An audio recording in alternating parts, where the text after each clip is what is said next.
Assalamualaikum warahmatullahi wabarakatuh.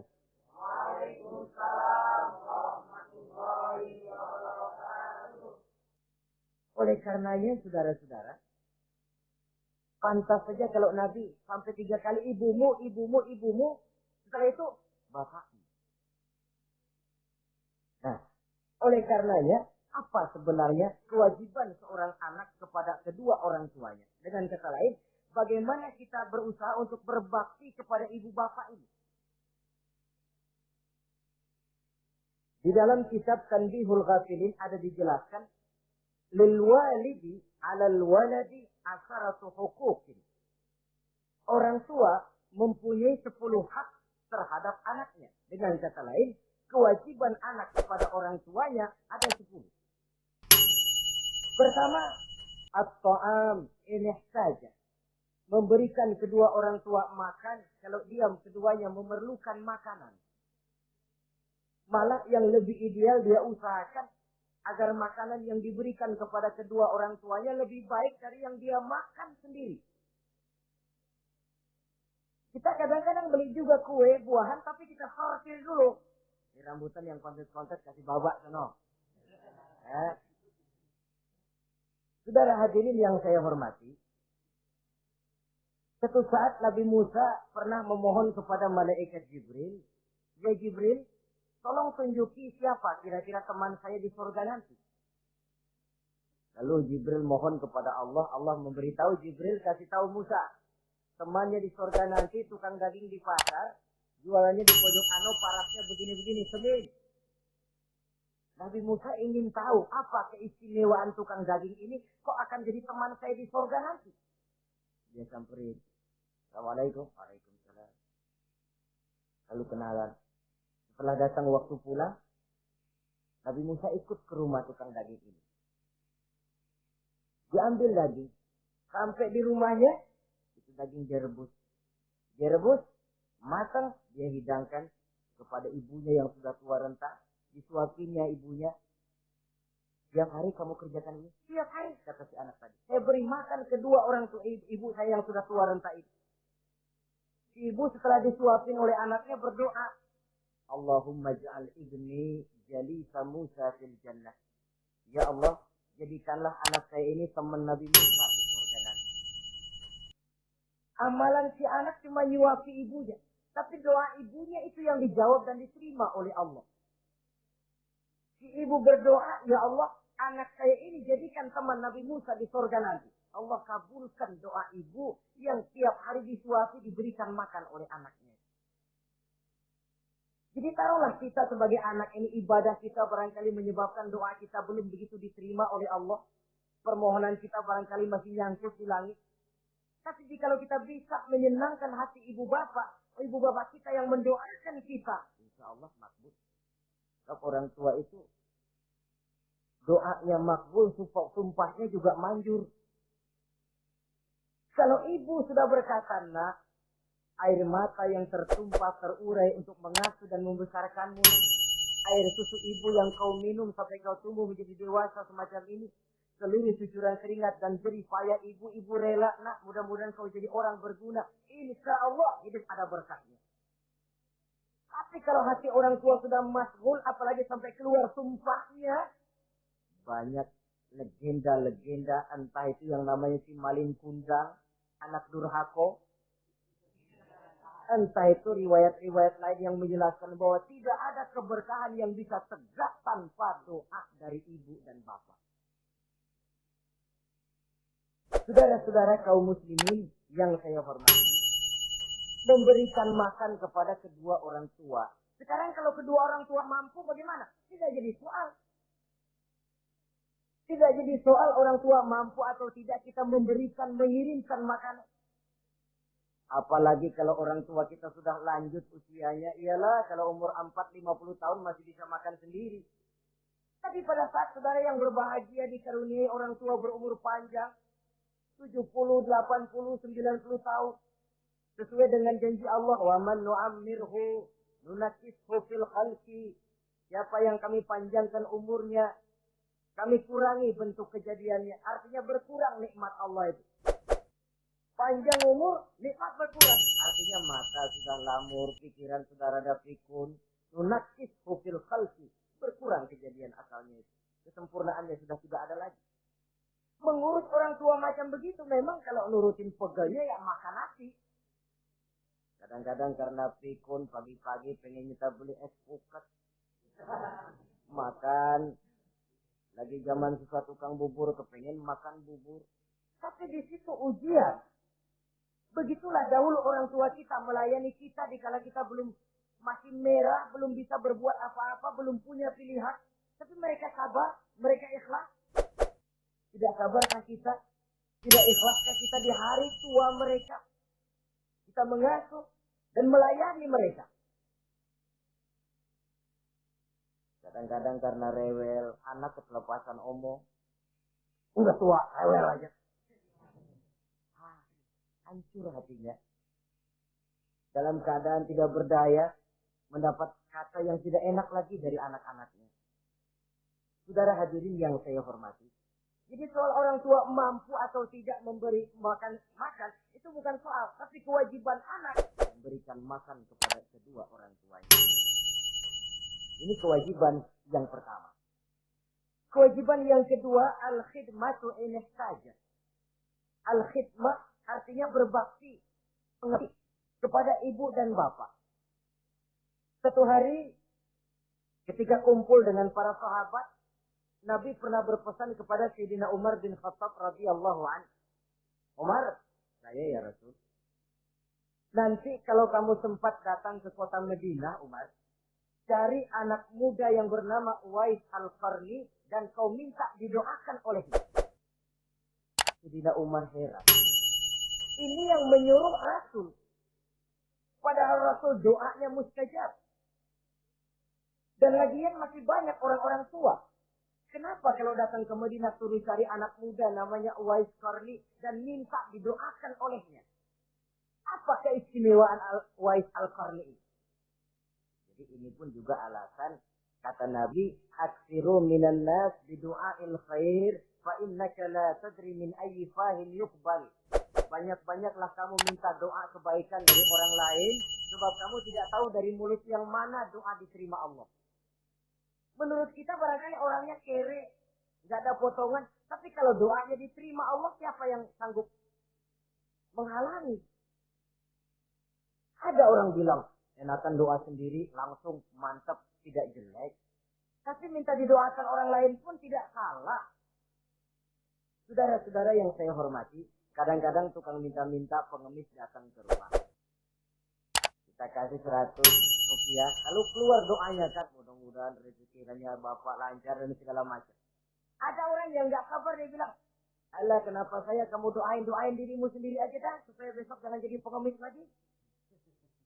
Secara logika mungkin, secara logika. Tapi agama bukan cuma logika. Siapa tahu dan siapa yang bisa menghalangi kalau doa dari mulut tukang pengemis itu yang diterima Allah? Tidak seorang pun yang tahu. Nah, Sayyidina Umar heran apa sih keistimewaan Uwais Al-Qarni ini? Ketika beliau ke Madinah diselidiki, apa keistimewaan si Uwais ini? Masih muda, tapi saya oleh Nabi disuruh temuin dan minta didoakan olehnya. Nah, jadi dalam pandangan Allah itu ya nggak ngurus tuanya. Yang afdal itu yang tua dan banyak ibadahnya dekat dengan Allah. Tapi kalau tuanya cuma kejemur, ya yang mending-mending yang muda dan banyak ibadahnya. Uwais Al-Qarni ini contoh. Apa ibadah Uwais Al-Qarni? Ternyata dia seorang anak yang sangat berbakti kepada ibunya. Ayahnya sudah meninggal. Dia pernah menggendong ibunya dari Madinah ke Mekah cuma untuk bikin haji dan untuk bertemu dengan Rasul. Sayang, tidak sempat bertemu dengan Rasul.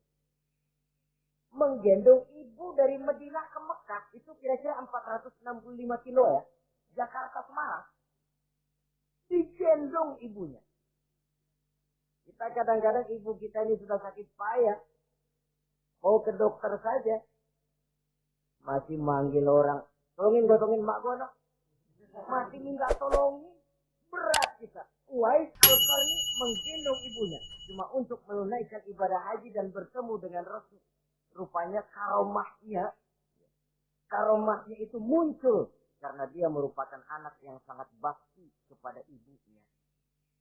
Jadi Allah memberikan karomah itu ya, ada yang karena orang rajin tahajud, ada yang karena tangannya pemurah, dermawan, ada yang karena sangat berbakti kepada kedua orang tuanya, ada yang karena rajin baca Quran, ada yang karena rajin melaksanakan puasa sunnah. Timbul karomahnya, keistimewaan yang diberikan Allah kepadanya.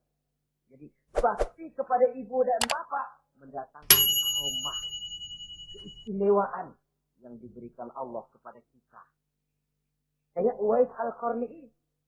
Kalau dilihat dari segi ibadah, dia masih muda. Tentu lebih banyak ibadahnya macam Umar bin Khattab. Tapi karena baktinya kepada ibunya, sampai Nabi pesan Sayyidina Umar, kalau kau sempat ke Madinah, cari anak muda bernama Uwais Al-Qarni, minta didoakan olehnya. Artinya doanya dikabul oleh Allah Subhanahu wa Ta'ala. Saudara-saudara kaum muslimin yang berbahagia. Kewajiban yang ketiga, al-ijabatu in da'a. Menjawab, memenuhi panggilan orang tua apabila keduanya memanggilmu. Menjawab panggilan kedua orang tua. Dan cara menjawab ini pun Al-Quran memberikan tuntunan etiknya. Wala taqul lahuma uffin. Jangan kepada kedua orang tuamu ngomong uff. Uff, hus, oi. Itu dianggap kurang etis. Saudara hadirin yang saya muliakan, menjawab panggilan orang tua merupakan kewajiban anak dan merupakan hak dari orang tuanya. Dia berhak untuk dijawab panggilannya dan anak berkewajiban untuk menjawab panggilan orang tuanya. Mari kita ikuti satu riwayat bahwa ada seorang anak muda yang soleh, tekun melaksanakan ibadah, namanya Juraij. Satu hari Juraij ini sedang sholat sunnah. Ketika dia sedang sholat itu, ibunya manggil, Juraij, Juraij sini sebentar. Ibunya rupanya tidak tahu kalau Juraij sedang sholat. Mendengar panggilan ibunya, Juraij bimbang dalam hati. Allahumma ummi am sholati. Ya Allah, sembahyang saya terusin atau panggilan ibu yang saya jawab. Saya sholat sunnah, tapi menjawab panggilan ibu wajib. Mana ini? Bimbang. Ya, ibunya manggil lagi. Juraij ta'ali, Juraij sini. Makin bimbang. Allahumma ummi am sholati. Ya Allah, yang mana? Sholat terus atau menjawab panggilan ibu? Rupanya dia pilih sholat terus. Dia tidak jawab panggilan ibunya. Karena panggilannya tidak dijawab ini, mangkel rupanya hati sang ibu. Ya Allah, Juraij ini, saya lahirkan dia antara pilihan hidup dan mati. Saya asuh dan saya besarkan dia. Cuma saya panggil tidak mau menjawab. Sakit hati saya. Keluar katanya. Ya Allah, jangan mati Juraij sebelum dia bertemu orang jahat. Nah, berlalulah riwayat ini. Hari berganti hari, bertukar minggu pergi datanglah bulan. Kesolehan anak muda yang bernama Juraij ini terkenal ke seluruh kampung. Dan biasa, kalau ada orang yang soleh, apalagi dia masih muda, yang usil banyak. Dan yang usil ini selalu berusaha mencari jalan bagaimana menghancurkan Juraij ini. Saudara hadirin yang saya hormati, akhirnya mereka begini aja. Juraij kan masih muda. Kita goda pakai harta. Tidak mungkin. Juraij itu bukan orang yang mata duitan, dia tidak akan luluh oleh harta. Kita tawarkan kedudukan. Juga tidak bisa. Begini saja. Dia kan masih muda toh. Iya. Umpanin perempuan aja dah. Kirim cewek yang agak kece.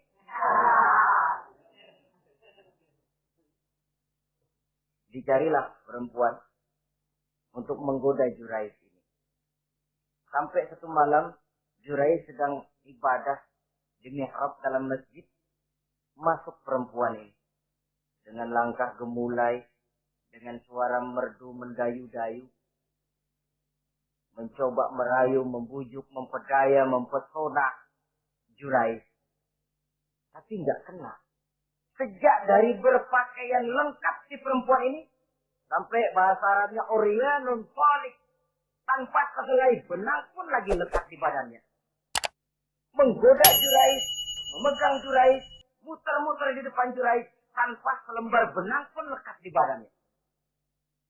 Jurais mantap. Si perempuan karena sudah kadang merasa dibayar lalu nggak berhasil kan malu. Akhirnya dia keluar dari masjid. Dia pergi ke sebuah kampung. Di sana dia berzina dengan seorang pengembala kambing. Dan hamil. Ketika hamilnya besar, si perempuan ini kemana-mana pidato. Saudara-saudara, kenal nggak Jurais? Kenal. Yang katanya rajin bener ibadah tuh. Yang mainannya di masjid melulu. Yang mainannya tasbih melulu. Nih, perut saya nih. Dia urusannya tuh. Jurais. Apa betul? Oh. Akhirnya Jurais dicari orang. Macam-macam. Yang caci maki. Bahkan ada yang bikin pakai batu sampai berdarah kakinya. Berdarah tangannya. Caci maki orang sudah nggak karu-karuan. Masjid lu ya, topeng doang lo. Saudara hadirin yang saya hormati, kita lihat di sini. Jurais sedang sholat sunnah. Dipanggil oleh ibunya, tidak menjawab. Cuma itu ilasnya. Dan ibunya pun tidak tahu kalau Jurais sedang sholat. Keluar omongan yang tidak enak dan omongan itu manjur. Kata Jurais, saudara-saudara begini. Apakah di antara saudara-saudara ada yang lihat saya melakukan zina dengan perempuan ini? Tidak ada. Lalu atas dasar apa saudara menuduh saya? Ya pengakuan si perempuan tadi. Nggak bisa dong kalau nggak ada saksi. Sekarang begini saja. Bagaimanapun saya ngotot, saudara nggak percaya, kita tunggu saja sampai si bayi ini lahir. Kita tanya dia nanti siapa bapaknya. Baiklah kalau begitu. Ditunggulah saat kelahiran sang bayi. Begitu bayi itu lahir ke alam ini, brol, merah, masih orok. Setelah dibersihkan, ditekan perutnya oleh Jurais, ya gulam, kul man abak. Bayi, tolong kasih tahu siapa bapakmu. Dengan izin Allah itu orok, bayi yang masih merah ngomong, bapak saya tukang ngangon kambing di kampung Ano. Kata Jurais tuh kan, gua tuh juga bukan gua ya. Gak percaya sih ente, main sahabat aja. Begini akhirnya nih. Ternyata sedang sholat sunnah dipanggil. Tidak menjawab, ibunya mangkel, keluar omongan tidak enak. Itu masih manjur. Apalagi kalau nggak lagi ngapa-ngapain, dipanggil nggak jawab. Atau menjawab dengan panggilan yang nyakitin hati. Tentu saja lebih manjur lagi. Ucapan orang tua kita itu. Saudara-saudara yang saya hormati, jadi kewajiban ini al-ijabatu inda'a, menjawab apabila dipanggil. Teorinya mudah ini, praktiknya yang sulit. Pada suatu saat kita sedang menghadapi urusan yang sangat penting, orang tua mandi. Pada suatu saat kita sedang menghadapi tamu untuk sesuatu yang vital, orang tua mandi. Pada saat semacam itu, seperti ada hadis, tuan rumah wajib menghormati tamu. Itu sih mudah dalam situasi normal. Tapi coba malam kita sudah nggak tidur. Begitu mau tidur baru mau ngelayat assalamualaikum tamu. Kondisi begini untuk mengamalkan hadis tadi bisa apa tidak menghormati tamu dalam kondisi yang memang kita ini sudah mestinya istirahat. Mestinya kan hati kita. Kamu nggak tahu diri banget, mau tidur. Datang. Kalau kondisinya normal, menghormati tamu bukan sesuatu yang sulit. Begitu juga menjawab panggilan orang tua ini. Kalau kondisinya normal, mudah. Tapi dalam kondisi di mana kita berhadapan dengan pilihan, ini atau ini. Di situ akan kelihatan bakti anak kepada kedua orang tuanya.